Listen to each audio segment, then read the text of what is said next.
Alone with Elvis. I'm Rebecca Lieb. I'm Jason Horton. And this is Ghost Town.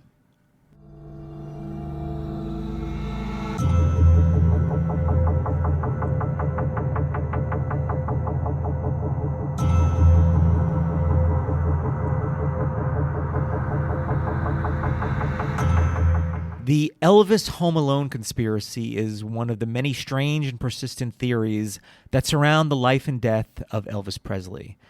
This particular narrative suggests that the legendary king of rock and roll made a brief cameo in the 1990 holiday classic Home Alone, years after his reported death in 1977. Fans of Elvis and conspiracy theorists alike have dissected a fleeting moment in the film, scrutinizing the appearance of an extra in the background of a single scene. I showed you the picture. Yes, I see the picture. There's a man. So we've got Catherine O'Hara. Catherine O'Hara's in front. She's leaning over the desk relations table at the airport. There's a woman behind her that looks concerned. And then there's a man between them back in line, back in space. He's like a well-dressed man. He has a lot of Elvis-like features, I would say. Again, if you were like, what does Elvis look like 10 years later?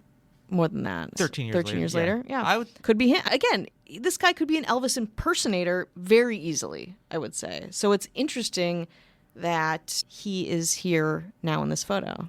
Intriguing, even. The conspiracy theories around Elvis are probably one of the most classic. And love 'em. they literally started the day after he died. And they have been going on to this very day. Yeah. And then I looked to see about this particular theory, and I've seen things go back about 7 or 8 years for this particular Home Alone one. I don't know how much further they go back, whether on the internet or people are talking about it. But as far as I can see, I just want to see how far back it goes, because Home Alone is, the 30-year-old movie. Yeah. More than that. More than that. I don't want to think about the numbers. We won't. But I wanted to see how far back people started latching onto this. And as far as I can see, as early as 2016, might be even longer. But it's like a pretty well-documented thing that people are like, oh, yeah, here's a prime example. Elvis being alive. Yeah, he just kind of seeps. This theory of Elvis being alive or in different places has, it's like everywhere. I think you can find instances in movies and books and true crime docuseries. He's really part of the mythology now of his own past self. Surprise, surprise, the creators of Home Alone have consistently denied the claim. Christopher Columbus, the director, maintained the casting of extras for the scene were unremarkable, and no effort was made to include any hidden messages or we're not trying to have any fun with it. Yet the denials do little to deter people from wanting to believe it. Well, also, as we all know from casting people, let's entertain this being real.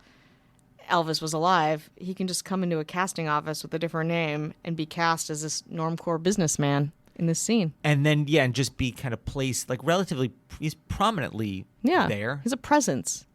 An Elvis-like presence. So when you're watching Home Alone, where you watch two men try to rob a house with this child who's been left to just forgot about their kid and got on a plane. And we're like, oh, P.S., we have another kid.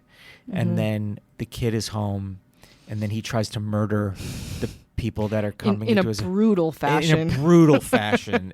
He tortures medieval style. He tortures these two criminals because the parents were like, listen, it's the holidays. You think we can have time to remember all these kids? We can't. I mean, I remember my 9 bags of luggage. Yes. Did I remember my one kid? No.